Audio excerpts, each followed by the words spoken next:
Okay.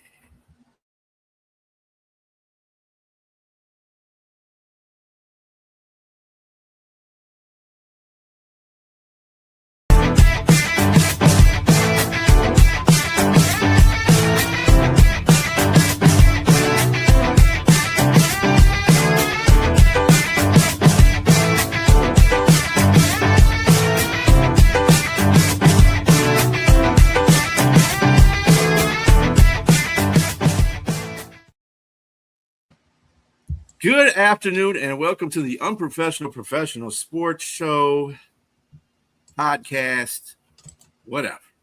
It has gone from 4 to 2. Man, be the last man standing pretty soon.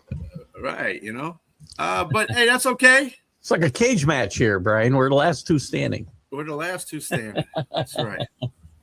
I'm afraid for my life there, Keith. Anyway. Don't be. I pick fights only with old ladies and young children. I got a chance to win that way. A chance. Got a chance. Yeah. So we're going to be talking about some sports that's happened over the last couple of days. Kind of want to start off with the Packers running back Josh Jacobs. He was released from a Wisconsin jail on Wednesday after being arrested on Tuesday, while authorities further investigate allegations of domestic abuse, which he was alleged to have committed. Strangulation and suffocation are among the other offenses that the running back allegedly committed as well. So they're giving him like a pass to do the investigation, because there's always two sides of this story. It's always the side of it's the person that's getting called out, and then it's the person that was the victim. And let's not say that the victims, we gotta give a shout out to the victims too, because this might have happened allegedly, and we don't want to second guess anybody in this whole ordeal. But I don't know what's wrong with these NFL players, man. I don't know if they can't hold their. I don't know. I mean, it's a violent game, and you need to be somewhat of a violent person to play it. And I think sometimes, in the off season, when you don't have these things, seem to always happen during the off season. It's like you don't have an outlet for your violence, and somebody else's. If this happened, somebody else has got to take the brunt of it. So, and again, a lot of times we'll hear that, and I'm very focused on this. I've seen this in my life, and I've cut people out. To me, you lay your hands on a woman, I'm done with you. I don't give you a second chance. And people might say, well, she did something to provoke it. Well, I can tell you, I've been in situations where I've been provoked and I've never struck a woman. Yeah, you walk away. Exactly. You walk away. Remove yourself from whatever situation you're in. If he was provoked, again, we don't know all the details, and maybe we never will. But this is not, unusual, as you alluded to, in the National Football League. There's a lot of violence that takes place that's off the field. It's sad. And that kind of brings up a point too. And we'll see you next week there, Bo. We know you're working hard out there. Oh, Bo. Brother, so that brings up a point. You said something about that, the fact that, taking it off the field and using your aggression on other folks outside of the field kind of puts it in the same sentence as you're taking your aggression out on people that are not football players. And the reason why is because maybe most of the time you can't beat the football players that you're trying to take the abuse on. So you take it to a weaker individuals who can't defend themselves like that. And I don't want to, like I said, this is alleged, so I don't want to put Josh Jacobs out there like that, or anybody in that matter with these kind of charges. But I mean, it seems like football players are always the target. And I don't know if I don't understand if they don't want to seek any kind of counseling that comes toward that, because if you're portraying anger off the field toward people that can't defend against it, women, children, so forth, so on, or even regular fans. Maybe there's a problem with you and you need to get that checked out. I think, and I don't know if the NFL has anything that they do or have a avenue where players can go if they feel that their emotions are overcoming and they might hurt somebody. Yeah, I would be very surprised if the NFL doesn't have a program for anger management, whatever we want to call it, right? I'm sure they have something, especially as they become more and more sensitive to domestic abuse and things like that. Just because, again, it should never be acceptable, right? But it's become less and less acceptable in society today. And that's one of the changes in society that I can certainly sign on for. Mm-hmm. And again, I hope, and again, part of it too is it's in the off season. These guys don't have the regimen a lot of times. During the season, their regimen, they got, they know that what they got to do every single day. And, their lives are basically planned for them. But when they have free time, that's when all these things seem to happen, whether it's aggressive driving. I mean, in a way, it's not hitting a woman, right? But it's still acting out. I would think trying to get your aggressions channeled somehow. I think that's a big part of it too. So, and again, a lot of times awful things happen from those episodes as well. So it's kind of sad, and it's too bad we have to see so many of these. And again, a lot of them are in, it's not just the NFL. I don't want to pick on the NFL, but it seems to be more prevalent in the NFL than anywhere else. Yeah. I don't know if it's maybe it's something that they're taking that's it could past be people. Yes. Some of those things that you might be alluding to do have those side effects where it causes more aggression and uncontrollable aggression in some people. So again, and that's not to excuse him away either. Again, if this happened, I want to make sure, as you have, if it's true, I don't have any. I wouldn't let him play again. Quite frankly, I've said this about every player that this has come up with domestic abuse. I wouldn't let him back because I just don't. I don't give people, kids and women, no second chances. I'm sorry, no. This isn't rocket science. You don't need to be, the brightest bulb in the room to figure out you don't lay your hands on a woman. And that should be taught, from day one. Yeah, and I know that a lot of them grow up in that environment. A lot of people, not just football players, a lot of people come from abusive environments when they're growing up, and it does seem to follow through the different parts of the family. But you never know with Josh Jacobs. That could have happened in his family. Don't know. These are things that are some that you can't see. A lot of people will jump in this day and age. They'll jump on that person and say, "Well, you shouldn't have done this. You shouldn't have done that." But it comes from a stream of things that happened in the past. I'm not saying that it's right if he did do it. But at some point, you're responsible for your own actions, right? Exactly. Your environment is your environment. I get why you're disposed to do something like that or act out like that, but you still have a choice. And at the end of the day, you made a choice, and you can't blame your environment forever. Yeah. Get help, right? Get help. And Josh, I hope that you. I hope he didn't do it. And if he did do it, I hope he did, brother. And I hope that you, are exonerated from this. And if you did do it, there, sir, you got to pay the piper. So, because those are very serious charges against you. Yes, we can be very unprofessional on this show. This is something I will not be unprofessional about because I just have I have zero tolerance for this type of stuff. And I'm with you on that too. Hey, did you know that there was a NBA playoff game yesterday? I figured, you wouldn't know about that because, the Knicks have been sitting at home after they done swept the Cleveland Cavaliers. The rest of that day passed. We did celebrate a little yesterday, yes, but we did watch the game because we do have a vested interest in who wins it. And as a Knicks fan, I'd kind of like to see it go 7 games so they can beat each other up a little bit more. But a big win for the Thunder last night. Jack doesn't think some of these games are must-win games, right? But Games 5s, you can't lose it if you're going back on the road for sure. I think it was a bigger game for the Thunder, but I think the Spurs looked really bad. I thought their youth showed up last night more than at any point during this playoff run that I've seen. I just saw a lot of trips down the court where they didn't seem to have any plan at all. So I think you saw the youth in the players, and I think you saw the youth in the coach a little bit last night as well. And maybe I'm being too harsh.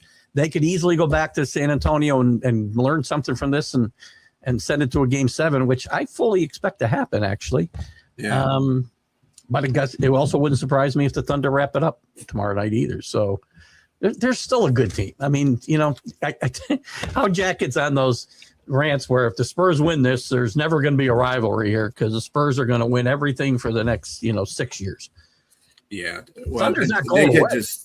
Thunder's not going away. Something in one of our chats. I'm not sure I think it was James pointed this out too. Is because him and James are going at it about that particular topic, and I agreed with James because these two teams are built that way, and they're going to be built that way for a while. I mean, there's going to be guys that come and go because of salary situations, but at the same time, they're going to still keep a core of guys there. I mean, you got to look at the bench for OKC. OKC's bench is like another NBA team. They play 11 guys. Yeah, they play 11 guys, and they all play well. Yes, they all play well. This is kind of, to me, for the next 5 years, 6 years, whatever, this has got the potential to be, Lakers Celtics from the 80s. That's what you're looking at here in the Western Conference. Mm-hmm. And that's good. That's good for basketball. Those kind of rivalries and teams sticking around for a bunch of years is good. Now, things have come up.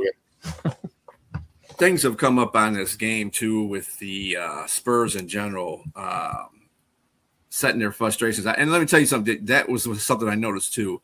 The frustrations came a lot more frequent in this game for the Spurs and mentality-wise as I've ever seen it before. Mm-hmm. Now, I'm not saying that the referees had some, they always make bad calls in games. They made 2 terrifically bad calls in this game. But I don't think it was anything that was going to swing it in the favor of San Antonio either. It was just the way San Antonio was playing. When Wemby has 20 points, there's a problem. And he didn't. I think he had like 4 shots, maybe 5. I think it was 4 for 15. 20 points. 4 for 15. Yeah. 4 for 15, and the rest of them were free throws. Yeah, you can't do that. You got only one assist, 6 rebounds. He was really not much of a factor last night. Yeah, I mean, he was blah. But he needs to score like he did the night before. He needs to get up in the 30s, between 30 and 35 points or higher, just to win games because he's the guy. He's got to realize he's the guy. He's got to take over games. He's got to be SGA. He's got to be that guy that takes over the games. And to tell you the truth, SGA has been kind of disappointing. I mean, he scored 32 points, but they're like a ho-hum 32 points. And they make it on the headlines like, oh, yeah, he scored 32 points and they would lead. I said, no, not really. I mean, he was hitting there, and there's a lot of times he was missing a lot of shots. He wasn't. Brian? That's the media, though, right? He's not that way. You see, I don't know if you saw the interview right after the game. I can't remember the sideline reporter for NBC, but she said, you haven't been happy with your performance. When are you going to say you had a good game? He goes, when I have one.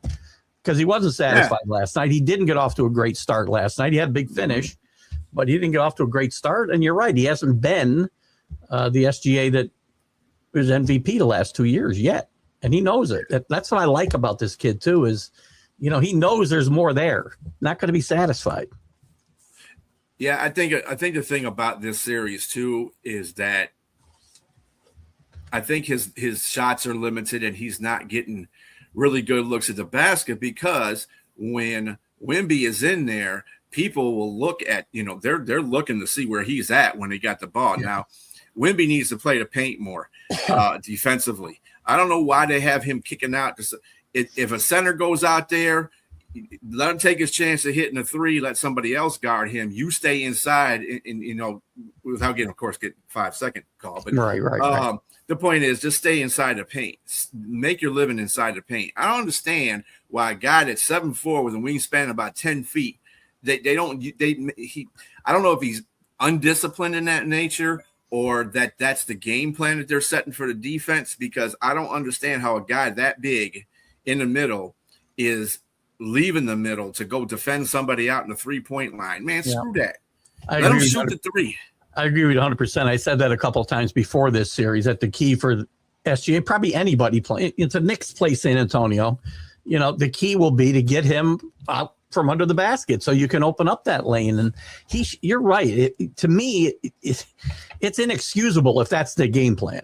If it's just his inexperience, right, and immaturity, well, then that'll come and he'll fix that. Yeah. But if that's the game plan, that's, to me, unforgivable, because you're taking your biggest weapon out of your defense, really. Yeah. So I think that's another thing I noticed last night's game too, as far as defensively. It's like when a player gets hot, you're as a coach, and I think you alluded to this before about him being a young coach as well.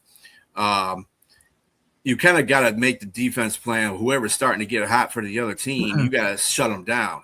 So it's like one player will get hot, and they'll not guard the line. I'm like, dude, this guy's been hitting threes for the last, 6 times he's been down here. Nobody's checking up on him yet. Come on, what's going on with y'all? Let somebody else win the game and stop doubling SGA until he figures it out. And when he figures it out, then you could double him. He is not figuring it out yet. Yeah, he got 32 points. But like I said, a lot of that was at the line. And like I said, and most of that was in the second half. So because he did not have a very good first half at all. But the whole thing is, we talked a lot about the Spurs and whether the players are too young. And we haven't spent a lot of time talking about the coach, who hasn't been through this either. Right? Mm-hmm. Thunder's got a young coach too, or fairly inexperienced, other than the fact that he went through these wars last year, and he knows what it takes, and the moves you need to make and the things to pay attention to. And Johnson's a great coach. He's going to be a great coach. I think he's going to be. I shouldn't say he's a great coach today. I think he's got the makings of a great coach, but you gotta earn it. Yeah, well, we'll see you. Next game is on Thursday. Yep. Hopefully I have a feeling that San Antonio, it's going to come down to the 7th game. And I think the 7th game, I think it will too, with all the gawking at the referees on both sides, that stuff's going to, the referees are going to swallow their whistles in game 7, because it's a game 7. And both these teams are pretty evenly matched, except for Wemby, who's a human cheat code, but that's besides the point. They're going to let them play in the game 7. I think it's just going to go there, and then whoever wins that series, obviously will go play the Knicks on June the 3rd. That will be the starting of the NBA championship. Other news in the NBA: Coach Joe Mazzulla of the Boston Celtics was named NBA Coach of the Year. For what? For what exactly? I mean, thank you, God. I mean, there's a guy making adjustments. I never see this guy make one adjustment in the back-to-back playoff runs. What's he do? Tell somebody else to shoot a 3-pointer. I mean, come on. I don't get it. He must have paid somebody off in this whole thing, because 62 of 100 votes, and Bickerstaff got 26, I think he got. What the hell? First of all, yeah. I'm going to like this. Mazzulla even said before this award came about, and even he was considered for Coach of the Year, he said it was a stupid award. Is that the reason why they gave him the award? Because it's a stupid award and they wanted to see him shove it down his throat? I don't understand this. So well, I don't understand it, if that's the case.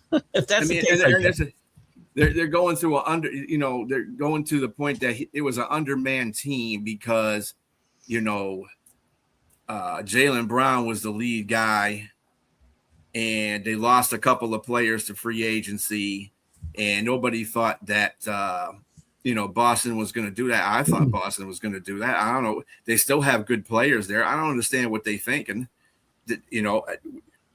I'm just flabbergasted at this whole. And maybe it's my bias. I've never been a big Joe Mazzulla fan from the beginning, and watching the game plans he puts out, it's just, I know this isn't a playoff award. It should be, right? Again, I think we've talked about it. All these awards should take into consideration the playoffs, because most of the players in contention, or coaches, are in the playoffs. So I think how they perform there should be relevant. But this guy, I can think of, I feel like I can think of 10 coaches that deserve this over him this year, including Bickerstaff, by the way. Kenny Atkinson deserves it more than he does, and look what he did in the playoffs. So, Mitch Johnson, San Antonio's coach. Mitch Johnson's another guy. I kind of get this to the screwing over the same thing. It seems like whenever I'm sorry, I'm just looking at it from my perspective as being a Detroit fan. Detroit fans get screwed when they have really good coaches in positions, and they get screwed by coaches that should not have won the damn award in the first place. But it always seems to come up when it's a Detroit coach that's going up for the same award. It's like, what? Bickerstaff probably, maybe it's not, he shouldn't have been a clear winner in this. I'm not saying that. But Missoula, 62 votes? Get the heck out of here. Well, but Detroit must have had guys win Coach of the Year, though, right? No? Chuck Daly win? Well, I'm talking about Larry Brown win? Dan Campbell from the Lions. Oh, you're talking about Detroit in general, not just the end. Detroit in general, yeah. It's like he had Coach of the Year 2023. He didn't have Coach of the Year, but the Cleveland Browns coach got it. Which I'm like, and you got a coach that took a team that sucked completely and put them in the playoffs. I'm not getting. It's just the same thing with Bickerstaff. Not his first year you're talking about, right? Is that his second? That was year? the second year. Yeah. Well, so, and again, I think that this case probably doesn't fit, but I think too many times voters like to vote for somebody who a team was expected to do nothing and just does more than they were expected to do. And coaches who are expected to win, they don't ever seem to get a chance at that award. That's hard, by the way, as the other example. Just because you got the best team doesn't mean you're going to navigate. Dave Roberts is never going to win Manager of the Year if they win another World Series. Doesn't mean he shouldn't be just automatically eliminated from that conversation. You got a point there, yeah. And like I said, if it wasn't Bickerstaff, it could have been Mitch Johnson. It could have been a handful of other players. You're correct in that. Just Missoula, no. I'm sorry. I don't know what you're trying to bring back the mystique of Boston this way, because I'm sorry. And you get beat by the 76ers. After being up 3-1. And the 76ers, like they used all their energy playing that. That's the reason why they get their butt kicked by the Knicks. But I don't understand. I'm not understanding the NBA sometimes. They're weird. They're weird. All right. So to some NHL, man, the Golden Knights swept the Colorado Avalanche. Shocking. I don't think nobody saw that coming. Shocking. Except for the Golden Knights, maybe, and their fans. Everybody I know that knows more about hockey than me, and that's a lot of people, because I'm a fair weather fan. I'm not ingrained with the games like some other people are. I know you're a bigger hockey guy than I am, and everybody told me, I don't know why we're playing the playoffs, basically, because it's going to be the Canes and the Avs. That would be this is all just preliminaries. Listen, John Tortorella is a very polarizing guy, but in the short term, I told Jack this the other morning, I can't think of another guy who is that type of guy, very polarizing, has great success out of the gate, and then, wears out his welcome really quickly as well. Billy Martin's a guy that I think of when I think of John Tortorella. Mm-hmm. He comes in here with 8 games left in the regular season. Maybe that's what they should do. Just bring this guy in with 8 or 10 games left and let him work his magic. He hasn't won anything yet, but nobody expects him to get to the finals. So kudos to him. He's got very unorthodox ways of motivating players and pissing off the media and the league. So look, he's a guy who marches to his own drummer, right? And I like John Tortorella when he's here with the Rangers, and I know a lot of people don't like him. I always liked him, and kudos to him. I never thought he was a bad coach at all. I kind of liked him too. So I don't know why people had this bad thing about him. He's just he's a gritty coach. He don't take no mess, and that's tells what it coaches like it are is. supposed to do. He tells it like it is. Yeah, you suck, you suck. And he'll say that. And that's probably the reason why he's moved around a few times. Yeah, that's why he's been with, the whole league. Right. We suck. All right, you're fired. You're the reason why we suck. Players are, but okay. Well, the next question I got for you, and I know, again, it's limited hockey things here.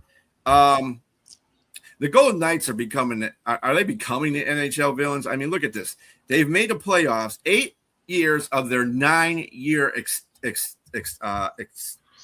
existence, if I can spit it out.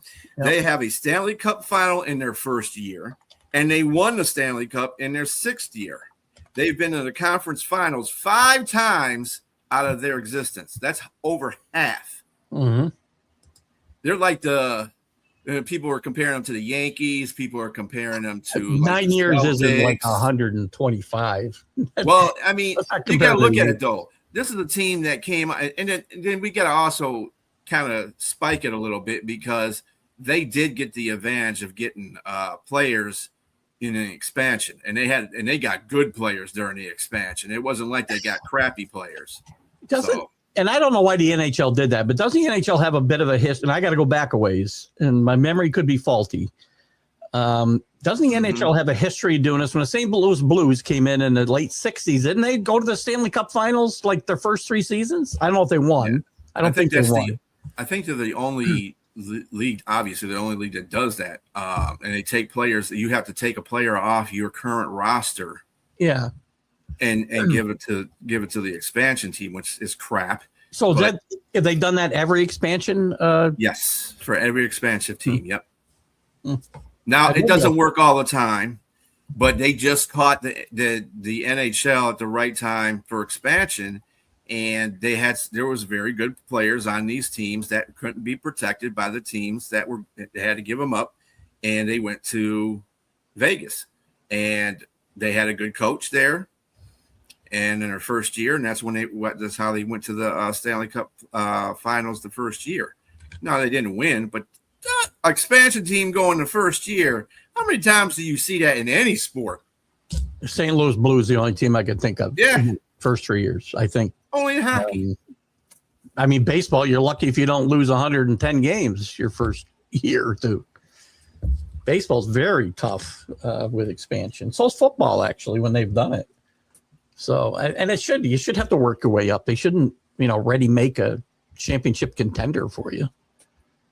And maybe the stars have to align for it to even work out the way it worked out there. Because even with all those advantages, I guess there was a couple extra things that came into play, as you said, expiring contracts and such. But, maybe they'll become villains, I guess. I don't know. The world likes to hate winners. So whatever reason, all the winners become villains. Yeah, no, it's not. I remember that when the Red Wings were winning like that, and Red Wings suck, and say, they only won 25 in the playoff, been in the playoff year 25 years in a row. But whatever. Anyway, it doesn't matter the sport, Brian. We like an underdog, and we want to build people up. And as soon as they get to the top, we want to find a way to tear them down. There's a lot of examples of that in nearly every sport you can. That's what I'm talking about right there. And Robbie brings up the point that they had Marc-Andre Fleury in his first, 2-time Stanley Cup champ. He was with the Penguins. That's how he knows them, obviously. Yeah. So I mean, you got an expansion draft that gives you players like that. I mean, and then you got a good coach, and then let's not overlook the GM for Vegas either, because he or she is doing, I think he's doing a great job with what they're doing there in Las Vegas. So it's a ballsy move to fire your coach with 8 games left. Mm-hmm. When you are already a contender, it isn't like they were, sucking it up. So kudos to them. That takes some chutzpah, and it's working out. Yeah. They're in the Stanley Cup finals.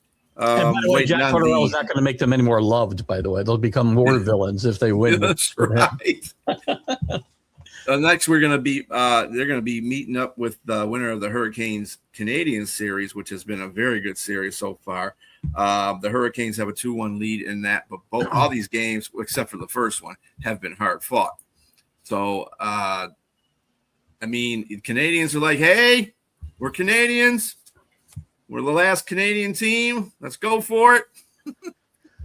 I've been chided by our good friend Danny Fuller for saying this, but hockey's better when Montreal's relevant. That's all he said, by the way. I'm not saying I'm rooting for Montreal. This isn't an international competition, right? This is the NHL playoffs. It's not. If it's the Olympics, and yet certainly I wouldn't want the Canadian team to beat a team for the U.S. team. But this is not an international competition. It's just a league championship. Professional sports. And every league has certain franchises that the league is better off when they're relevant, right? I'm sorry. The Cowboys, the NFL is better when the Cowboys are relevant. They just are. It just is. It's good for the league. And it's that way with the Canadians and other teams, not just them. Any of the original six, right? The league is better off when those teams are good. And unfortunately, too many of them have been terrible lately. Right? Yeah. The Red Wings and Blackhawks have been awful forever. Boston's crapping it out, and Toronto, Rangers, they get to the Danton playoffs and they can't seem to win anything. And they've had a really good hockey team before this year. They've had a really good hockey team, and they still couldn't do anything about it. Edmonton, at least irrelevant though, right? I mean, Edmonton's been in it. Edmonton's been in it a few times, but haven't won it either. And I'm kind of the kind of hockey fan I am is if the Rangers stink and they're original six team, obviously, but if they are terrible, then I'm going to pull for somebody who is an original six unless there's some other reason I shouldn't. And the Canadians are only one of those teams in there. So I'm with you on that one too. So now I'm rooting for him. And now I'm going to change my mind. I am rooting for him to win. Although part of me wants John Tortorella to win too, because it'll be so freaking crazy, man.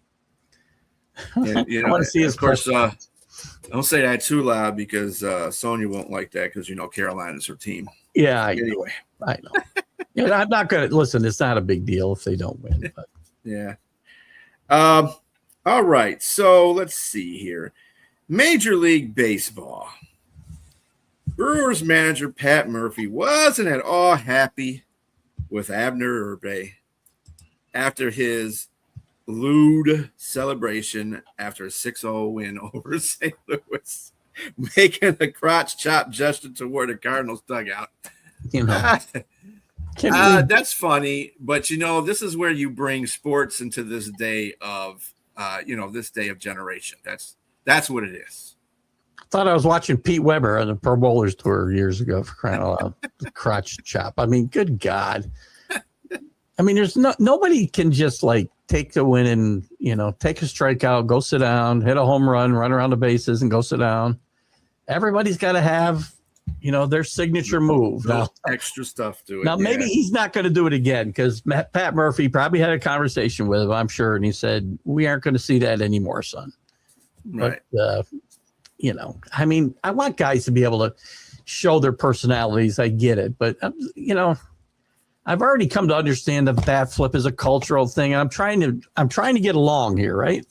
But crotch chops is where I might have to draw the line. I'm sorry. I mean, what is the problem with just pumping your fist and yelling, when you do something good instead of sitting up there doing crotch chops, flips,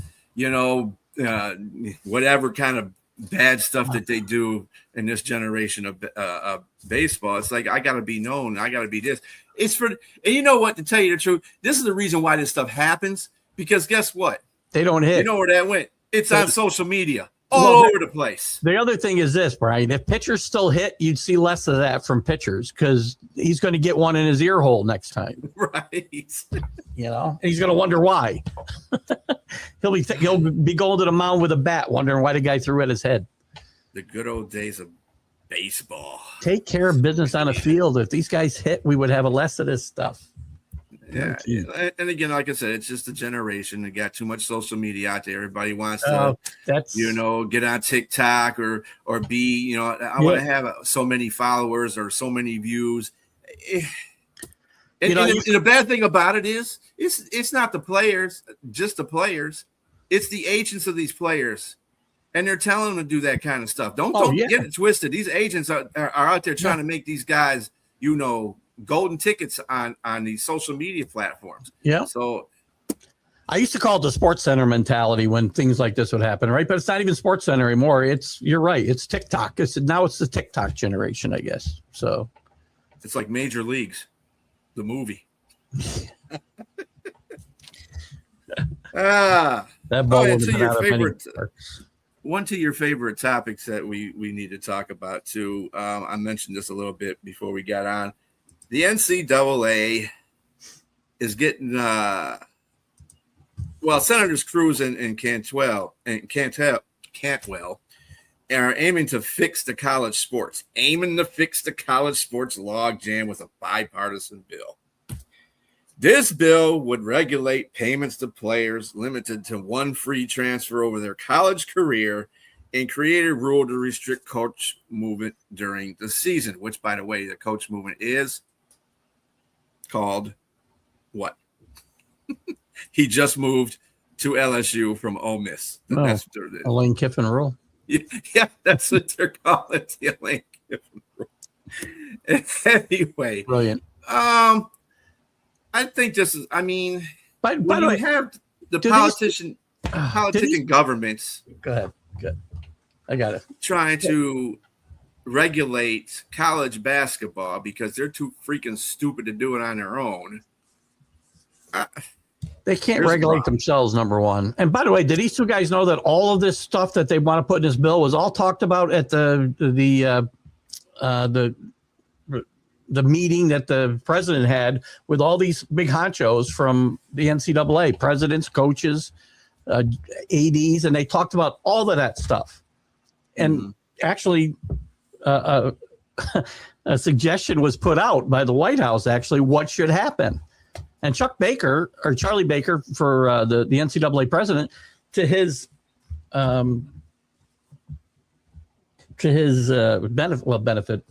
benefit, has been trying to implement some of these. There's a vote next month on the eligibility, the 5-year eligibility from the time your high school class graduates or you turn 19, whichever comes first. 5 years, that's it. Don't talk to us anymore. There's no red shirting. There's no anything. You get one transfer. And part of that was supposed to be, and they're not voting on this next month. They were going to, but somehow that got taken out. The one transfer was in there, one transfer without penalty. And they did talk about limiting NIL and whatnot. So all this has been kicked around. These two guys now are trying to put a bill out like they just came up with the idea here, in the middle of the night over some scotches or whatever they drink. But I don't like the idea of Washington and Capitol being involved in any of this. And the NCAA has been waiting for Congress to do something for 6 years. And look at Jesus Christ. They can't make money with the post office when it was a freaking monopoly. That's a long time ago. But see, why do you want the government running anything? I don't want them involved in sports.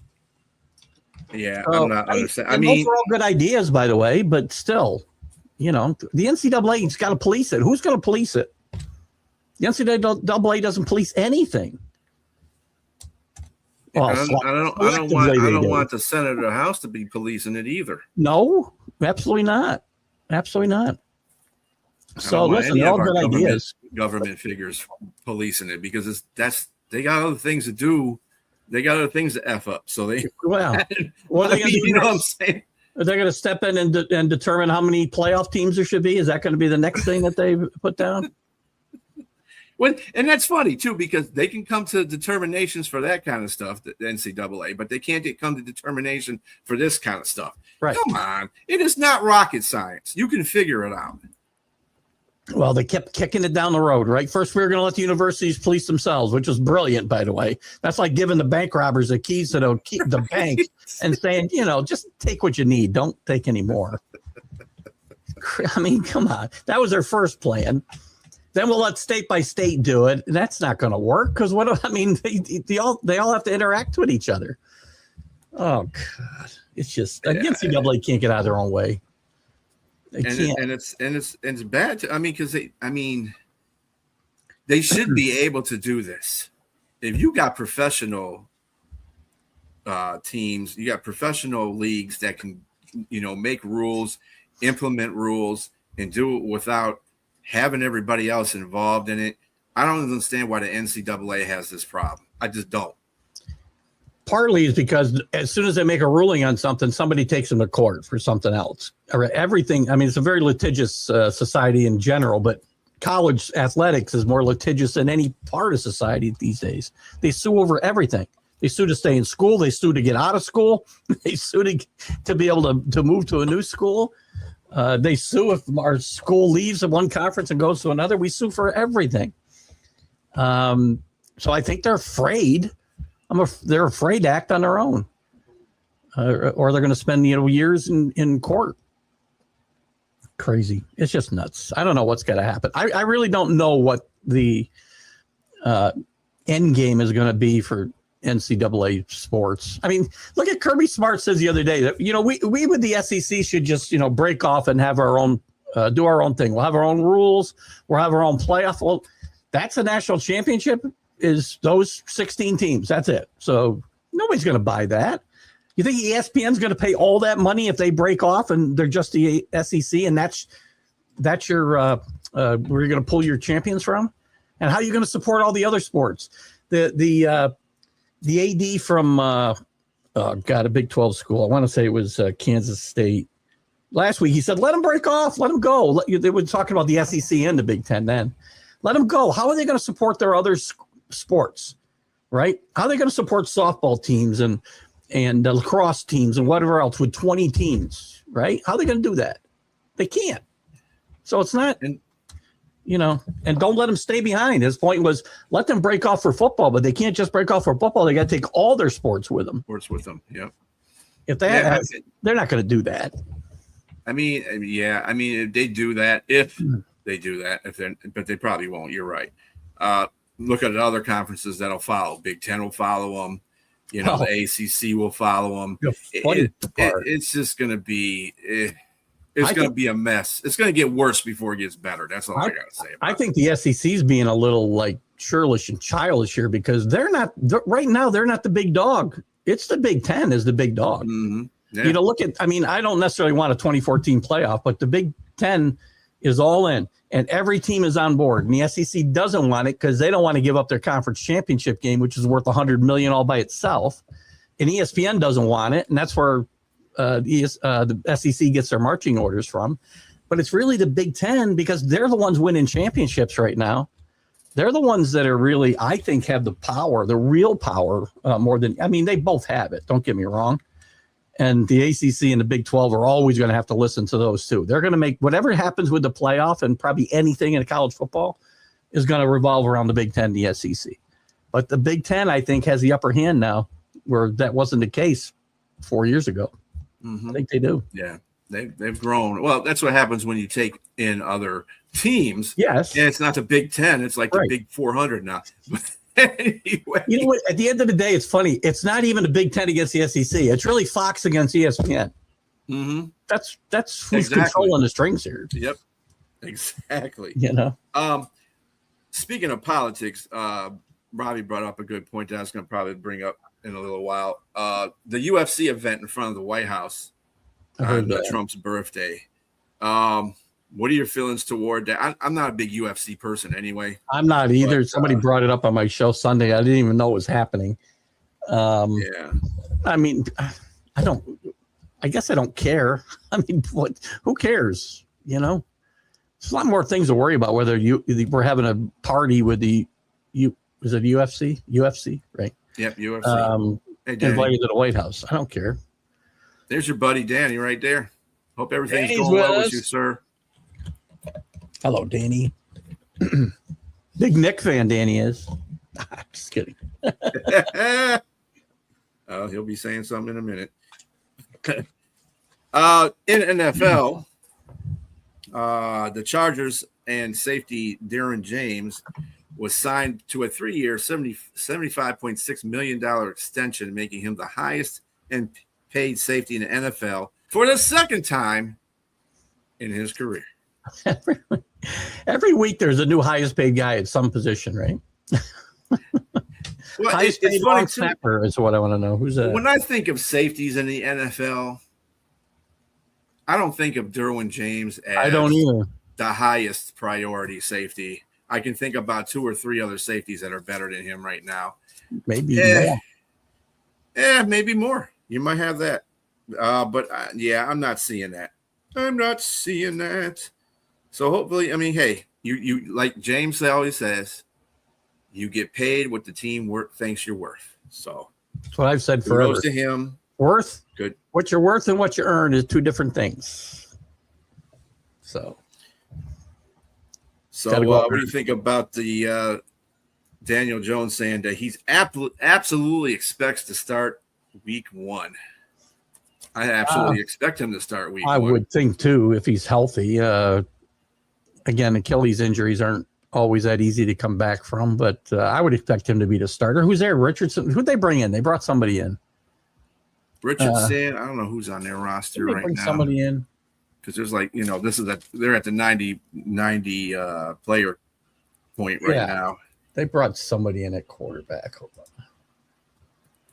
on. Well, Riley Leonard's there. No, I guess they didn't, because they got Richardson second and Riley Leonard third. I mean, who are they going to play? There's no competition there. Yeah, I mean, Riley Leonard's not he's not a bad guy. He did play pretty well when he played. I mean, he played good for a youngster. He was a rookie. Riley Leonard I liked a lot in college, and I thought if he stayed healthy that, he could be a project in the NFL, and if nothing else, he'd be a good backup for a long time in this league, barring injury again. But I don't think he's going to start over Daniel Jones. If Daniel Jones is what we saw last year, and that's an if, again, injury and regression are possible.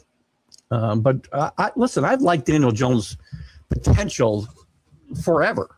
I think Daniel Jones' the whole narrative about Daniel Jones would have been different if he got picked in the second round by the Giants and not 6 overall. That set up the narrative for his whole career.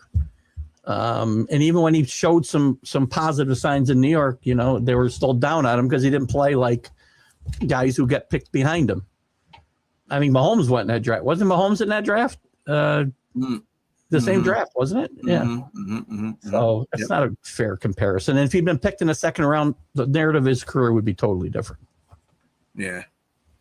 It's also what the team does with your quarterback, too. I keep saying that a lot of times. It's like Chicago fans are always lamenting, well, we should have got Patrick Mahomes. I said you wouldn't have done. He'd been a 4,000 yard. He wouldn't even be a 4,000 yard pass with y'all because you guys don't know how to do quarterbacks. Well, the system. That's just something that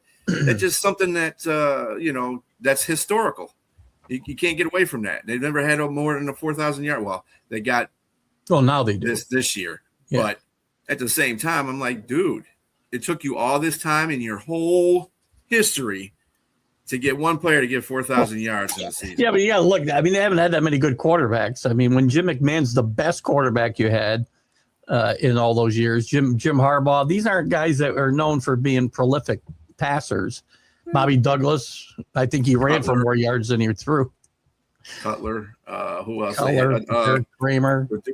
I'm going back a ways. Eric Kramer's probably been their best quarterback, to tell you the truth. And he was a Lions reject. Yeah. Well, not reject, but he went to Chicago after the Lions. So some NFL questions for you there, Keith, just so we can run up out of here. Get you to your show. What can we expect from Aaron Rodgers' final season? What's your opinion on that? I hope lots of comedy, hopefully. I mean, I really think him and Mike McCarthy are not going to see eye to eye. They'll all be, laughing and slapping each other's back in training camp. But I still think when push comes to shove and in the regular season and things aren't going perfect, that McCarthy and Rodgers are going to be not on the same page. And I think it's going to be fun for shows like this, but for Steelers fans, maybe not. I don't like the prospects of the Steelers this year. I really don't. I don't know why. I'm not crazy about the wide receiver core. I know they brought in who'd they bring in? Michael Pittman. Michael Pittman, who I like, but he's had some injury issues. We know that I'm having trouble with names today. Maybe I got to get my cognitive test redone. I don't know. There's DK Metcalf. Again, he's going to get hurt. They're all going to get hurt at some point. And I'm not crazy about their running game either. So I think this could be the Steelers could go under 500 and wish Mike Tomlin were standing on the sideline. Wow. I mean, I think Rodgers is going to be palatable. I don't think he's going to be, the Aaron Rodgers we expect from days of lore. You got to remember who he's throwing to too. You mentioned Mike Pittman, and you got the other guy on the other side who likes to take plays off, or he doesn't get involved in it. Yeah, games off. Yeah, and that's. I mean, they did okay last year. They managed to win a division, and that's with a bad. The problems that Cincinnati had with the quarterback. He wasn't in there that whole time. I don't know what happened to Baltimore. They just fell apart. And he's a hater. Nobody's hating. We're just telling I'm not hating. I'm just looking at it. It'll be fun if it does. If that time bomb blows up like Danny posted, it's going to be fun for us. Maybe not for you fans, but we'll have some fun with it. Look, I could see them competing up there. I don't know. Cincinnati, everybody wants to talk about Cincinnati and that they might be the Super Bowl team this year. If they score 60 points a game, they got a shot, I guess. But the AFC North is not the AFC North we knew like 3 or 4 years ago. It's not the same. I think, in all honesty, I could see probably any one of those teams, except maybe Cleveland. I don't know. Cleveland's going to be better, I think. But I could see any one of those other teams winning a division, and I could see any one of them finishing last. We saw in Baltimore last year the bottom can fall out when your quarterback gets hurt and people aren't on the same page. Things don't go well. And I got a feeling that, I just feel like it's going to be a circus there. Maybe it's hopeful, wishful thinking. I don't know. Well, I mean, Rodgers is making his, his goodbye tour this year because he will be retiring. So I don't know how much that's going to give motivation to the team itself. He's there 1 year. It's not like he's retiring after 20 years with the organization, right? He's been there 2 years. I mean, 1 year, now second year. I don't think that motivates the team. I don't think. Well, as everybody knows, I'm a big Rodgers hater anyway, so I hope he trips and falls on his face, to tell you the truth. But anyway, that's besides the point. If we're doing factual football, I think he'll be, like I said, palatable enough to take them. I think they could be a 9-8, 10-7 team. I don't know if they're going to win a division, but they sure, because Cincinnati and Baltimore will be better this year. That's just automatic, I think, for those two teams. Cleveland's still going to be a crap team, but I just can't. And without Tomlin there, 9-8's not even 9-8's not a vision anymore. No, it's not. No. It's not. No. It's not automatic anymore. So, listen, I don't hate on Rodgers either. I really had a lot of respect for Rodgers before he jumped on the crazy train. Then, all bets are off. Crazy train. Yeah, the mushroom train. That is the mushroom train, right? Yeah. Hey, those look good. Let me follow that. Yeah. Question: which team got shafted by the schedule? By the NFL schedule. And I don't like talking about this too much in like strength of schedule either, because teams change. It does change a lot, right? I mean, again, I heard a lot about the Patriots schedule last year. Obviously, before the season, it looked better than what it turned out to be. And it could go the other way too. You're going to see teams that have really tough schedules, like the Patriots. They got the North. I mean, but it isn't like, I don't think the NFL stacks anybody's schedule to do them a disservice. I mean, there's a rotating formula, right, for when you're going to play every other division, the whole division, and they come up with the North this year, which is tough. But Danny's a Redskins fan. Yeah, 5 wins. I don't know. I mean, again, I don't know the exact formula and who's supposed to play who, depending on where they finish, because I don't really pay attention. Whatever teams come up on a schedule, that's who you got to play. So other than that, it's really irrelevant to me, and it should be to everybody in my mind. Because By the way, there's going to be 5 teams that we think are going to be good and they're going to stink, and there's going to be 5 teams we think are going to stink that are going to be a lot better than we think. So that's going to throw the whole thing into. It's just like a discussion that we were having on One Ass Cheek Three Toes show about the Detroit Lions schedule, talking about how many games they should win. Well, if you base it on that last year, yeah, they could have a good winning percentage, but at the same time, all these teams are different. They've lost a third of their roster and regained a third of their roster with different players. It's been a change around. You can't Right. The NFC South, who is usually the weaker of the conferences, they got better this year. Yeah. Nobody wants to say that, but they got better this year. I So agree. they're probably not going to be the conference that they were last year or the year before that. They'll probably have an 10, 11, 12 win team in that conference. You never know. It depends who flourishes with the players that have made adjustments to the team. So, I can't. And I can't go with that. perception is in the moment thing, right? My perception of, say, the Patriots schedule today, or my expectations for my team, or your expectations for your team, change depending on what happens over the course of time, right? So your perception of the schedule or what you expect your team to do based on that schedule in May is going to be a whole lot different than it is in September, and a whole lot different than it is in December. And the Giants, they do suck, by the way. That is a Nick. It's actually red. It comes out orange on the screen. I don't know why, but it's red. For the Redskins. I wore this for the Redskins. It just came out orange. They're not really red anyway. And one last. I picked the Giants to actually play the Dodgers in the NLCS this year. That's why he's correcting me. Yeah, that's what it is. Yeah, you did do that. Last question, real quick. Which teams are you certain will regress? Besides the teams that already regressed. Regressed. Wait a minute, I can't pick teams that have already regressed. Right. Yeah, so Miami's not a one, so you can't pick Miami. Jacksonville is a contender for that for me.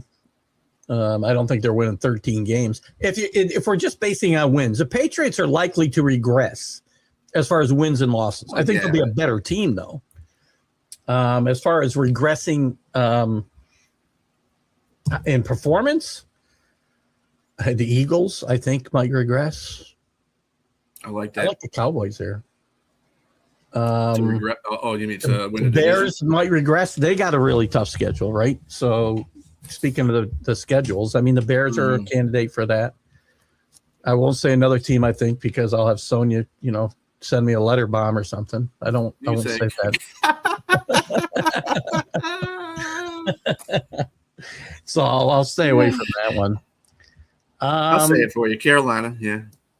The Rams might regress, quite frankly. I don't know. If Stafford keeps playing at that level, yes, but at some point he's going to come back to earth. And again, they didn't do anything to help the offense, which is good, really good.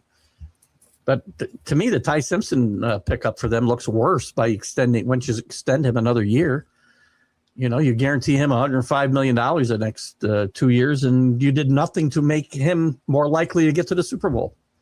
McDuffie's a big pickup. I will have to give him that. But yeah, I think that that right there for the Rams will probably put them because that was a real big issue last year.